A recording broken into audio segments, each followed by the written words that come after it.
Counselor Walker. Here. Counselor McBroody. Here. Counselor Cordino. Here. Okay, we'll go on, approve the minutes for August 15th, 2022.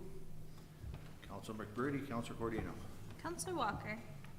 Yes. Counselor McBroody. Yes. Counselor Cordino. Yes. Any old business? Seeing none, we'll go right on to communication. The zoning and planning office requests a public hearing to be rescheduled for properties known as 171 East Second Street. The proposed zone change from a TN2, Traditional Neighborhood 2, to a TB, to Traditional Business, pursuant to section of 280-96 of the zoning ordinance. I know this is the old Fred News. This is the former Fred's News property. As long as I can remember, it was always a mixed use with Fred's News in the bottom, residential space above it.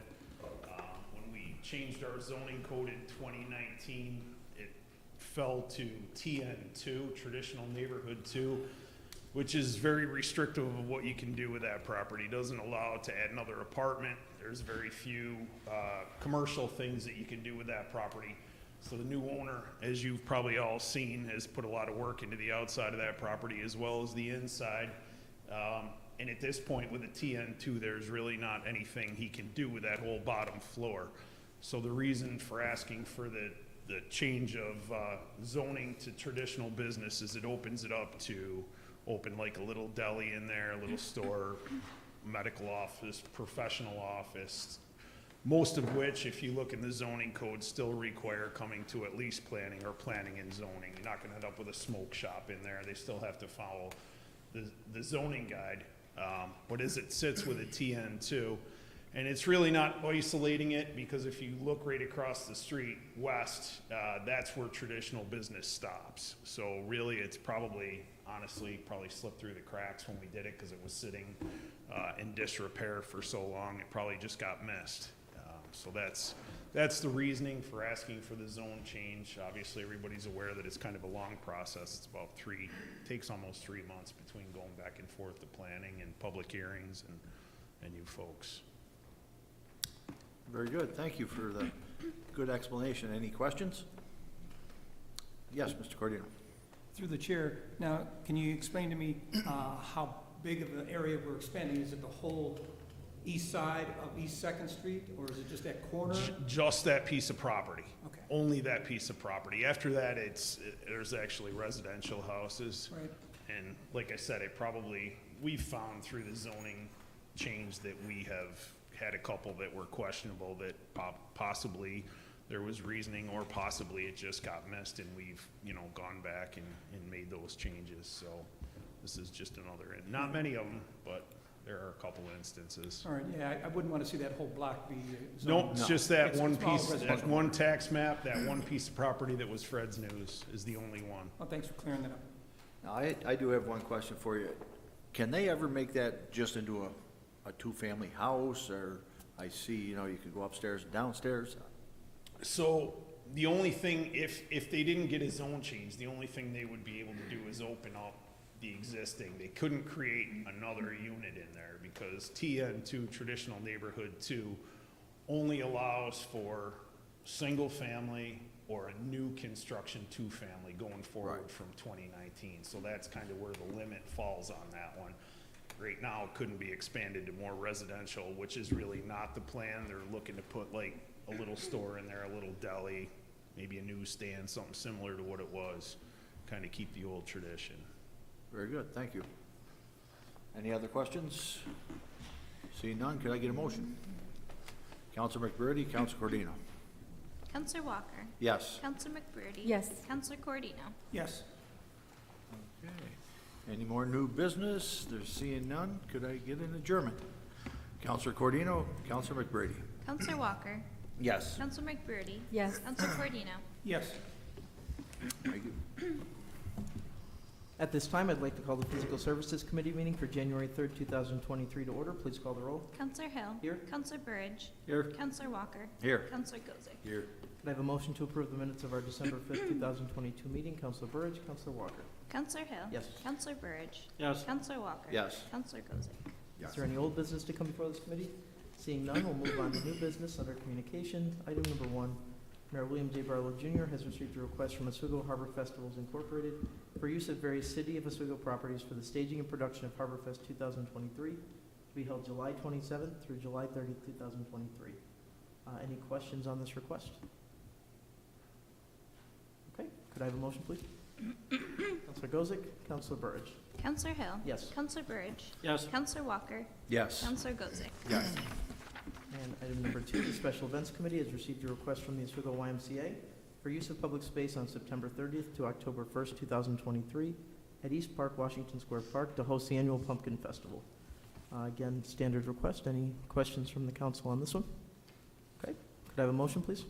Counselor Burridge, Counselor Walker. Counselor Hill. Yes. Counselor Burridge. Yes. Counselor Walker. Yes. Counselor Gozick. Yes. Any other business to come before this committee? Seeing none, I'll take a motion to adjourn.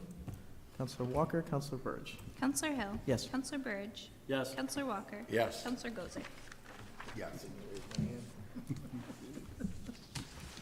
Okay, it's time for everybody's favorite committee, Administrative Services Committee meeting. Please call the roll. Counselor Corradino.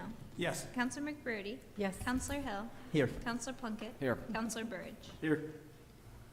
I'd like a motion to approve the minutes of the December 5th, 2022 committee meeting. Counselor Plunkett, Counselor McBurdy. Counselor Corradino. Yes. Counselor McBurdy. Yes. Counselor Hill. Yes. Counselor Plunkett. Yes. Counselor Burridge. Yes. Any old business? Seeing none. Item number 1, under communication.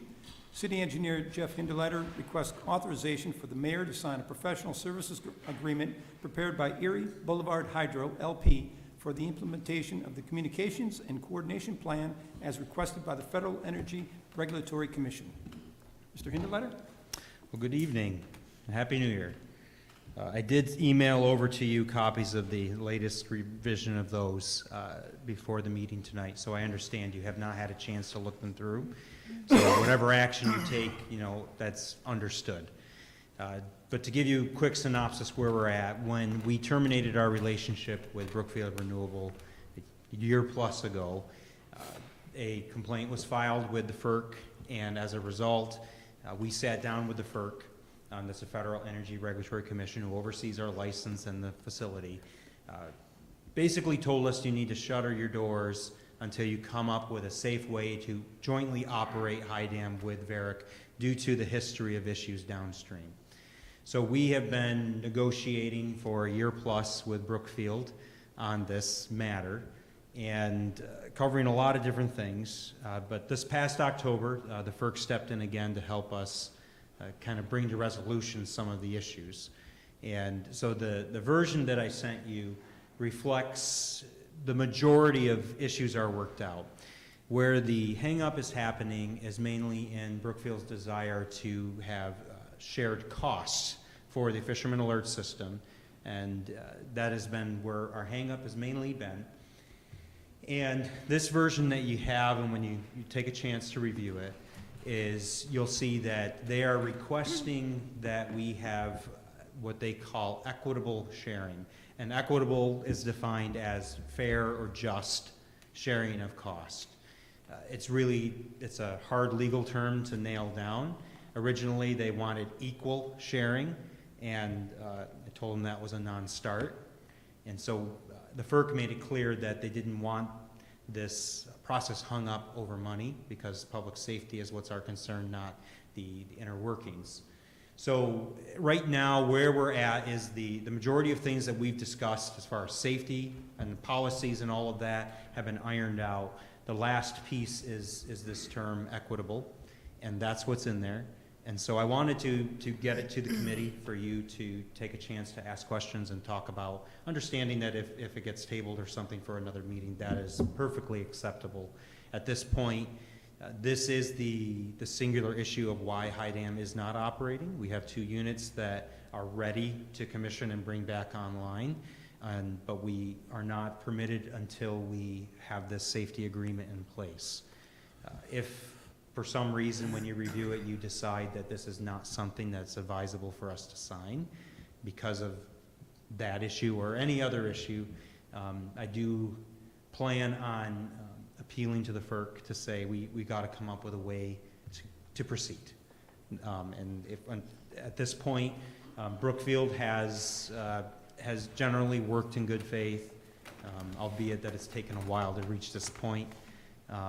So I'll entertain any questions that you have. I know, again, you haven't had a chance to look at it, but if any questions on the process or where we're at, I'm definitely open for. Well, the one question I have that comes to mind is, I mean, can you put a dollar figure on this, at least a ballpark, what we're talking about? What they're asking for cost sharing? Yes. So they estimate that, you know, given any normal year, it's anywhere from $100,000 to $200,000 a year for them just to staff and maintain the fisherman alert system. I'm uncomfortable about committing to an actual percentage without any sort of understanding of what it is. And the previous versions of the agreement just had that essentially we were going to pay for half the river storage, we were going to pay for half the upgrades, maintenance, and upkeep. And one of the things I stressed to them is that the city does pay for that system indirectly. We are the emergency response. So when their fishermen, when they're having an issue there to get a fisherman out of the river, they call the police and we respond. We staff 24 hours a day, both at the police station and fire department, to keep that facility safe when an emergency happens. So there are real costs that we have, and my anticipation and expectation of this agreement was that we would have sort of a handshake agreement to say we will discuss finding a way forward on this, but we aren't going to hang this agreement up on it. So if we were to agree to some number, it would be potentially in the range of 50 or 60, thousand. But this is an open-ended agreement. We don't know what that'll turn into. If it's decided that they want to upgrade to automatic flying drones, are we on the hook for that? And that's where for us, I want to make sure that we're being wise as we look at this and making sure we're limiting our exposure and our liability. Well, I agree with you. I mean, we don't want to give them a blank check. Correct.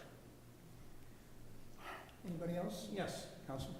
So if this agreement isn't really in a form that you feel comfortable with in your professional opinion, why is it being presented to us today?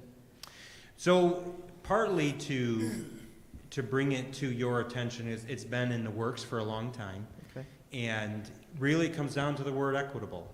At this point, I think equitable is a legal enough term that we can likely move forward with it. But there comes a point where, just even the system of government, this has to go through this committee.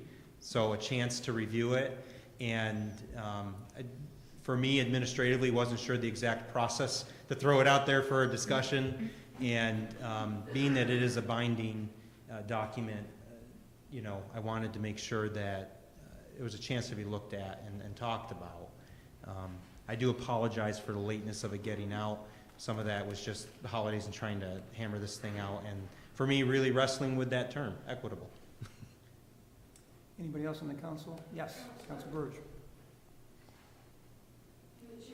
Yes. If Brookfield operated both plants, what would the cost be?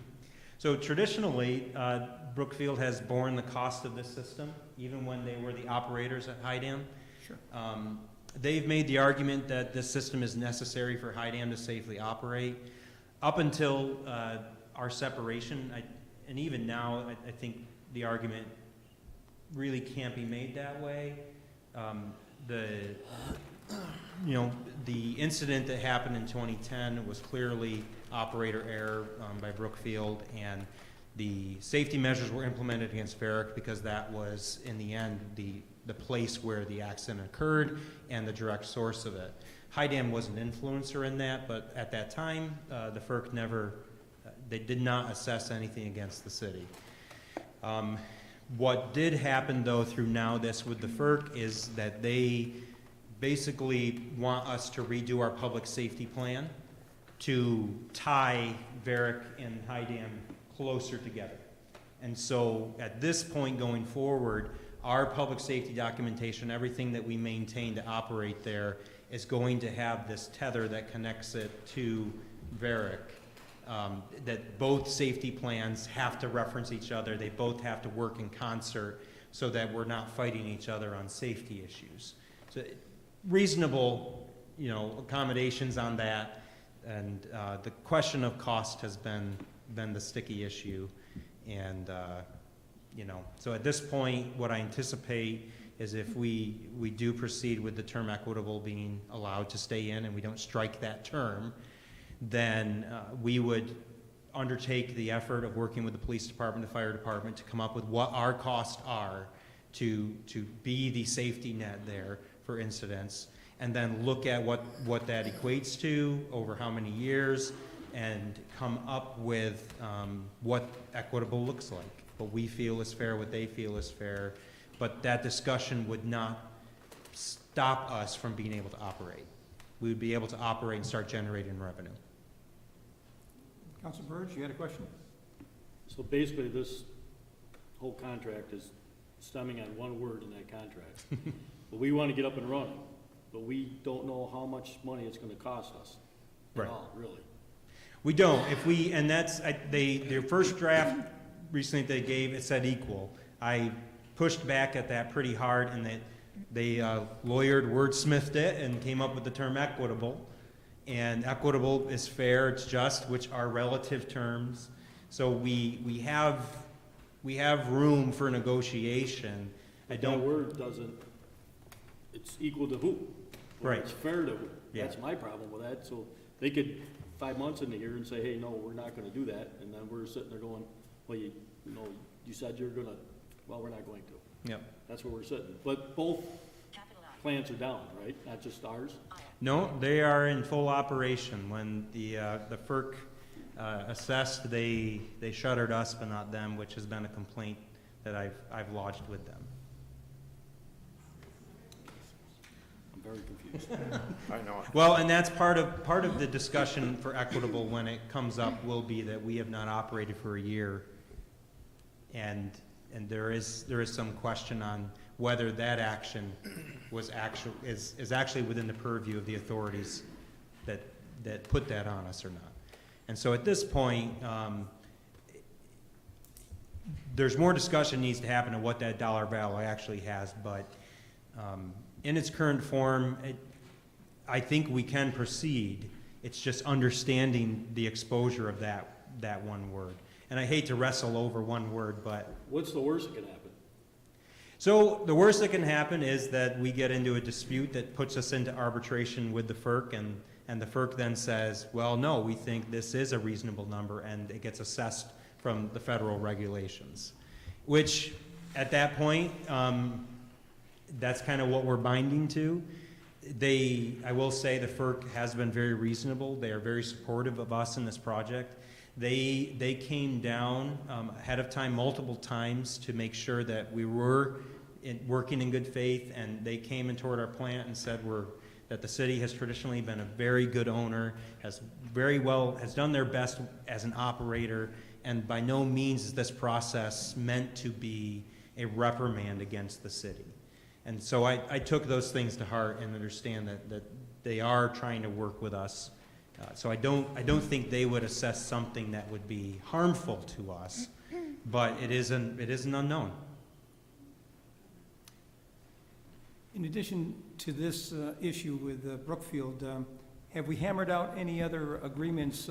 I remember that when we talked about discontinuing our relationship with them, there was some talk about coordinating the release of water from the High Dam and the Varick Dam to make sure that those things were operated in sync.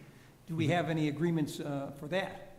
So the second document that's attached with this is a coordination plan, and what its goal is to really look at what would be defined as flow changes in the river, and making sure it's a run-of-river operation, so the water in one side has to equal the water going out the other side. And there's nothing in anybody's license that would require us to operate in such a way as to make them or us operate the same. Because we receive the water that we get from Minetto and all the way upstream and from the drainage basin, and eventually that makes its way to Varick. But the trick with us is that we're independent licenses that don't have any sort of sovereign authority over each other. And so this coordination plan is designed to say, what kind of flow changes can create issues at Varick that could be harmful either to the environment or to recreational users? And we have changed the flow regimes in this plan to have that when we want to make a flow change, we start a phone conversation with the control center to say, we're bringing a unit online at High Dam, or we're going to take a unit offline.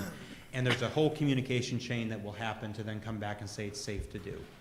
There's also flow charts and plans for what about an unplanned flow change, a unit trips or something happens out of our control. What do we do? That's captured in there as well. And so we think that where we have compromised on our side in good faith is that the operation of High Dam can actually create really big problems at Varick because we can take a lot more water than they can, and we can operate it in such a way. If I turn on all 4 units relatively quickly, I can actually stop water from spilling completely. And then if there's fish in the river, you know, obviously that's called a fish kill event. And they have a requirement on their license that can't happen. Well, we don't on ours. And so as a way to say, you know, we as a city have no desire to see that happen. And so we've made compromises in our operations plans to say, we're going to be sensitive to that, so we're going to make sure that we can ramp our operations in such a way to not cause harm. And I think that's reasonable for us to do.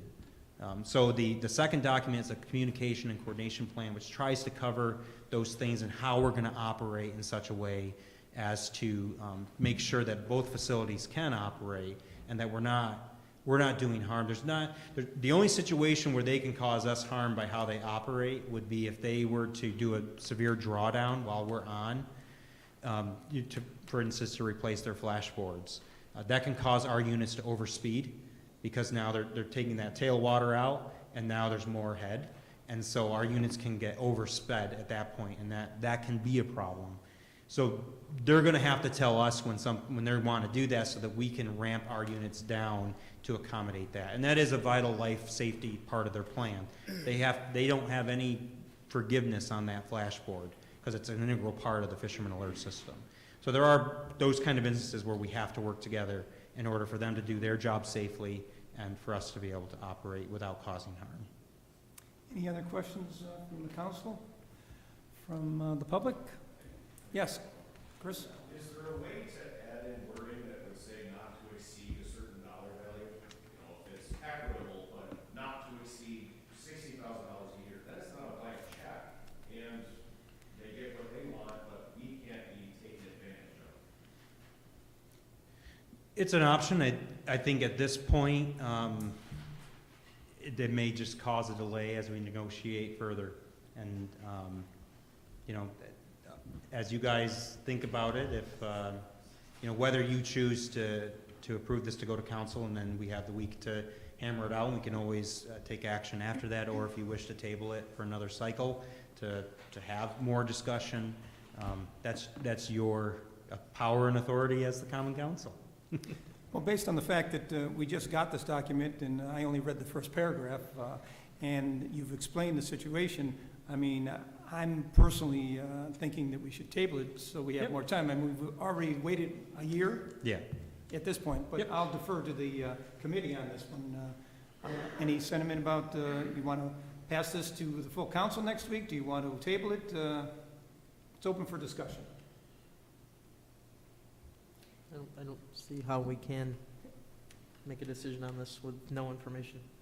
Councilor McBurdy? Yeah, I mean, you said that if we sent this forward and approved it, then we would proceed with the negotiations and the investigation of what our contribution already is in terms of the cost of our first responders to emergencies and what that value is to the overall operation of the system. If we table this, will you still continue to move on that? Yes. Because I think that's information that would make it a lot easier for us to have. Yeah, that exercise is going to happen regardless, because Right. I think at this point, we're going to have a discussion about cost sharing, and we need to have that information ready. The question is whether or not you wish to, if and to Kevin's point, if the committee approves this to move it to council, you are giving its blessing to move forward. And administratively, it may make more sense, because then you're tying yourself to that week to really hammer out any questions, and then it goes to vote, and that's it. If it does get tabled, then the next committee meeting, we can continue our discussion and look at going to council at that point, if the council is comfortable. All right, can I have a motion to table? One more Oh, question. one more thing. Yes, In, Counselor. in numbers, what is this costing us to not act, and what would we be either generating if we do move forward more quickly? And how is that in comparison to what our potential liability would be? So right now, this is our peak operation. If we were, all 4 units were operating, we'd be generating anywhere from $250,000 to $300,000 per month. Okay. So right now, we have 2 units operating, so it stands to reason that a month's delay at this point can cost $100,000 to $150,000. You know, it's hard to say, because Mark, right now, under our new energy agreement, sales agreement, which the council approved, it's going to be subject to the market rate. But those are the numbers. At this point, to council president's position, I mean, we have waited a long time. I don't think it'll hurt to wait another cycle. I didn't want it to wait any longer, and didn't quite know what's the best way to get this out for discussion to you folks, and to our legal team has been involved, Kevin, and we've retained Laudis firm, who helped us with our zoning update. They've been assisting and reviewing this and helping us navigate this as well. But at this point, it's reached where, you know, it's not my place to authorize an agreement. It's your place. All right, thank you. Anybody else? Yeah, one more. Yes, Counselor Burge. From what I'm gathering from you, you're looking to have us table this so you can work on this more? It's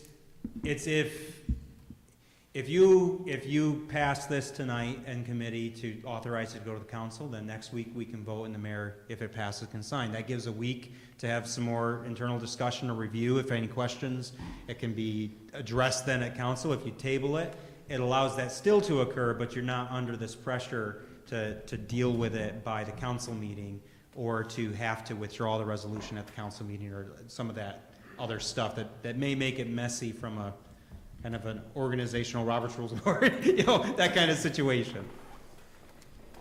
Isn't it best to take our time and make sure that we don't provide a blank check to these people and end up costing us more than the lost revenue of not having the 2 generators going for a week or 2 or whatever it takes? So again, I'll ask, can I have a motion to table? Councilor McBurney? Second?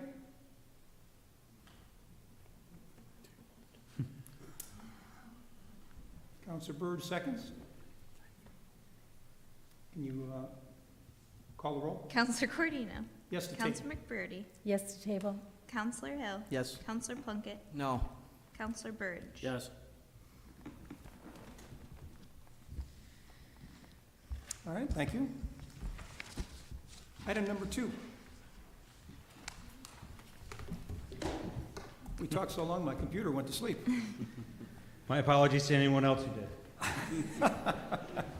Item number 2, City Engineer Jeff Hinderleiter requests authorization for the mayor to sign change order number 2 with W.D. Malone Trucking and Excavating Incorporated for the Phase 2 International Pier Improvements Project in the amount of $304,777.10.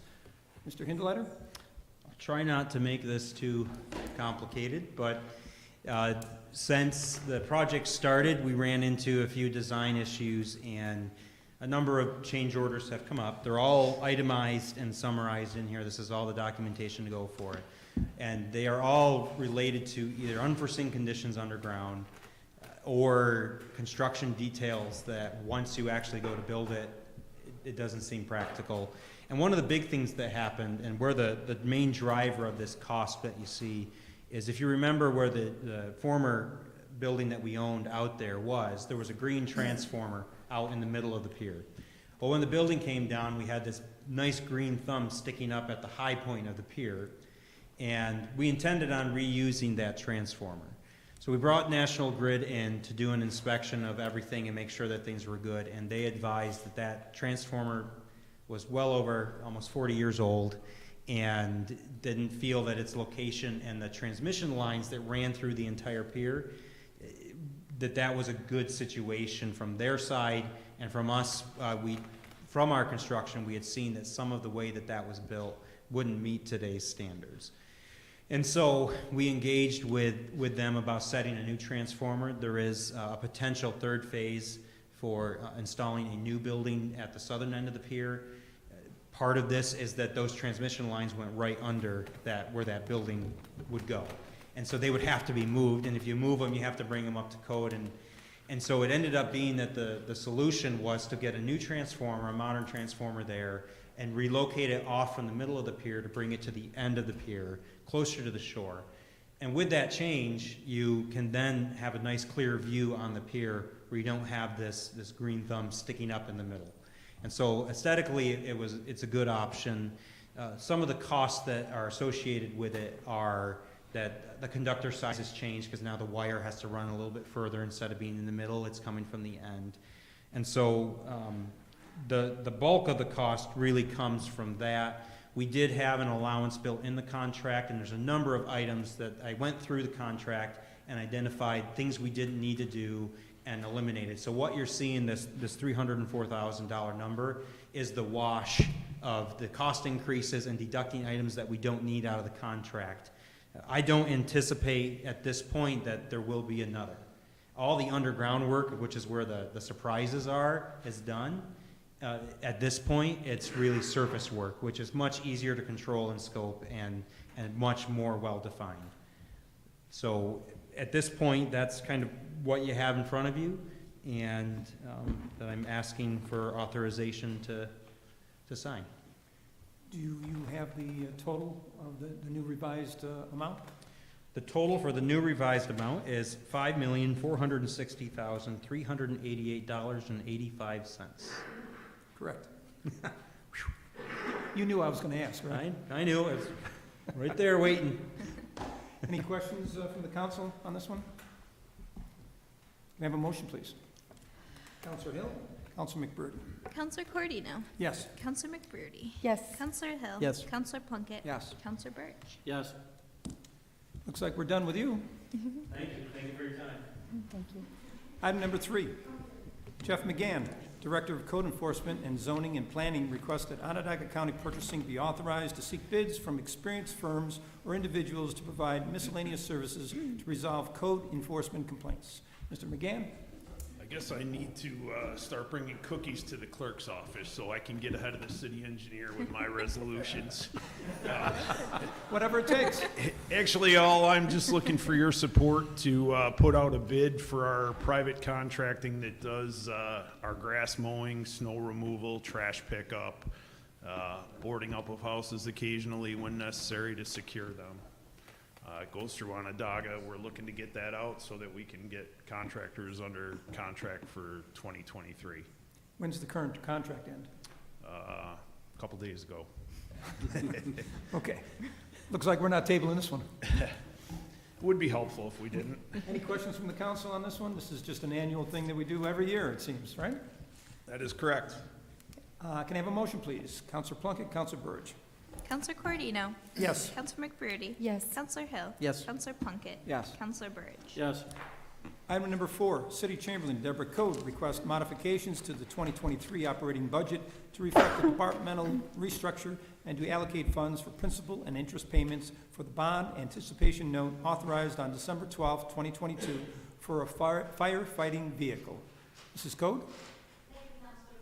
We reorganized the youth bureau to pull out $7,000 from one of their line items and create a new line item for the children's activities. There needed to be a little bit more oversight on that account, so I spoke with the mayor and I bring it to the Chamberlain's office to administer. It's for one of our city employees that manages the children's activities. She'll report to me on that one line item. And the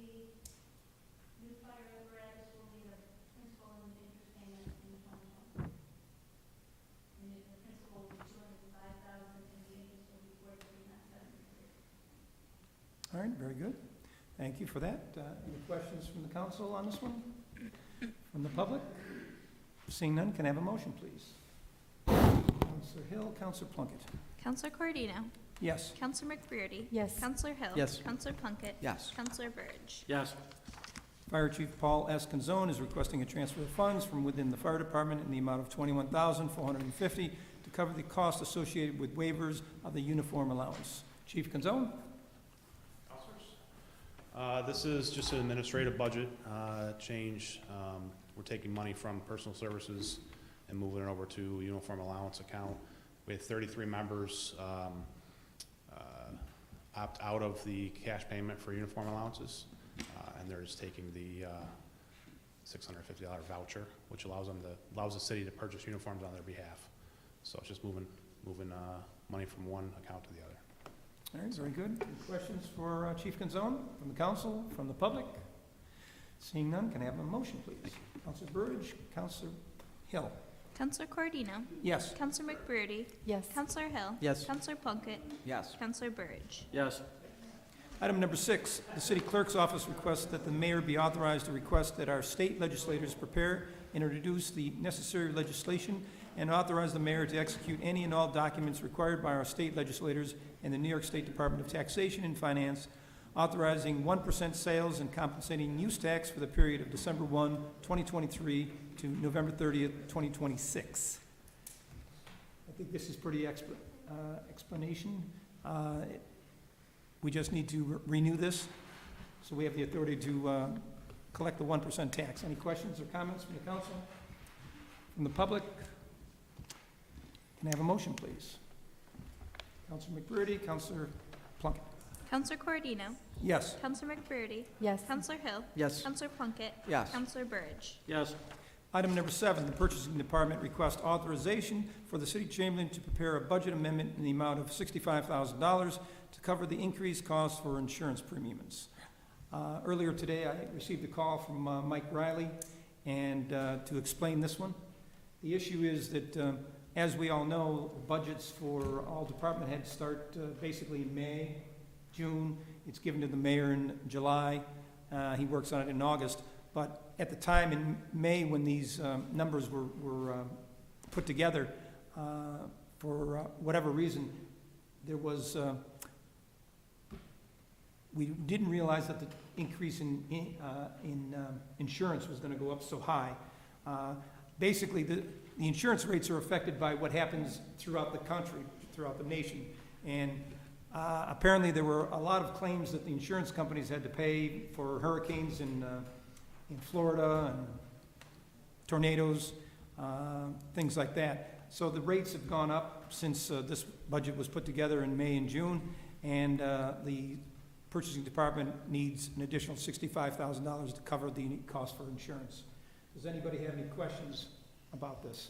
It's unfortunate, but it's reality. Any questions from the public? Yes. I just want to add that there are several vehicles in there as well. All being used by the So that would account for some of the increase as well. So it's not just, We did purchase other vehicles as well, the ones in the council, so they're newer, so there's a little bit more expensive. makes sense. Again, any questions? Yes. It comes from the general fund. What's the general fund? It's your savings account, city's savings account. Are we taking enough money to I think our savings account is healthy enough to account for the $65,000.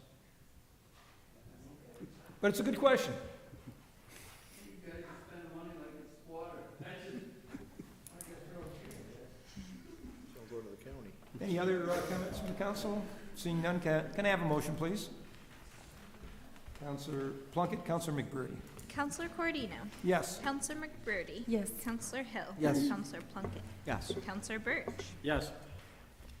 Item number 8, Mayor William J. Barlow Jr. requests authorization to extend an existing agreement with Strategic Development Specialist to continue reporting for the American Rescue Plan funding. As you probably remember, I don't see Mayor Barlow here, but as you probably remember, councilors, we did sign a contract with this company to oversee the money that we got. I believe it was $1.8 million in ARPA funds.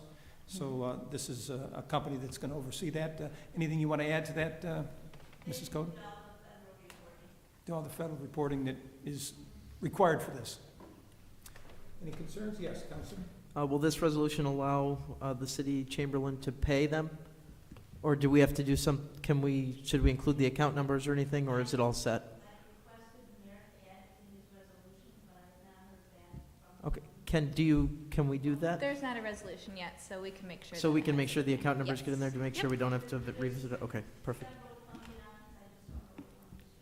Okay, but we can still get that in before the meeting? Absolutely. Perfect. Okay, just making sure. All right. Anybody else? Seeing none, can I have a motion, please? Councilor Hill, Councilor Burridge. Counselor Cordino? Yes. Counselor McBurney? Yes. Counselor Hill? Yes. Counselor Plunkett? Yes. Counselor Burridge? Yes. Item 9, the item we've been waiting for. Mayor William J. Barlow Jr. requests an executive session for discussion regarding a personnel matter. So at this time, I'd like a motion to go into recess so we can do the executive session. Counselor Plunkett, Counselor Burridge. Counselor Cordino? Yes. Counselor McBurney? Counselor Hill? Yes. Counselor Plunkett? Yes. Counselor Burridge?